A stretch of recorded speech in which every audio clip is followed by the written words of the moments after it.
We are here with Joe Rivera, MLB analyst. Joe, what's the weather like in Kansas City? Well, Chris, as you can see, it's dreary, it's rainy, it's cold, it's just gross outside. It's not going to be a good night for baseball, but the meteorologists in the area are saying that the weather is supposed to open up. It's supposed to get into the mid-60s tonight, so we are expecting a nice night for baseball.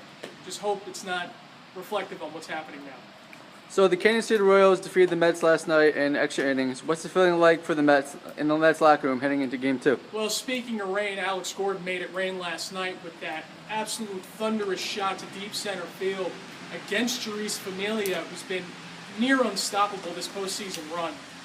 The Mets are confident. They're looking to their Game 2 starter, Jacob deGrom, who some fear has a little bit of fatigue heading into Game 2 with his pitch load, his innings limit, his workload this entire season, not just in the playoffs. So the Mets are looking forward to it. They're in good spirits. The locker room doesn't seem worried at all, which is a good thing for such a young team, considering that the Mets are inexperienced. This is an inexperienced group. You have 3 young pitchers. You have a board that hasn't been here before.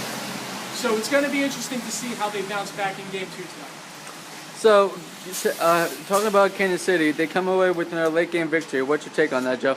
Kansas City they just won't die. They don't roll over, they don't die. Kansas City knows how to pull out big wins late in games.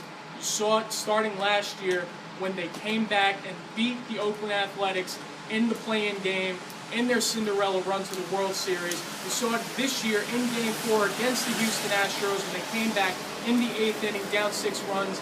You see it time and time again with these Kansas City Royals. This young team, they know how to win. I talked to Alex Gordon. He said that this is a team that fights. They know what they have to do. They're just going to keep scrapping. They're going to keep pulling for every run that they can get. That's what makes them such a unique team. All right, Joe, thanks for your time. Thank you, Chris.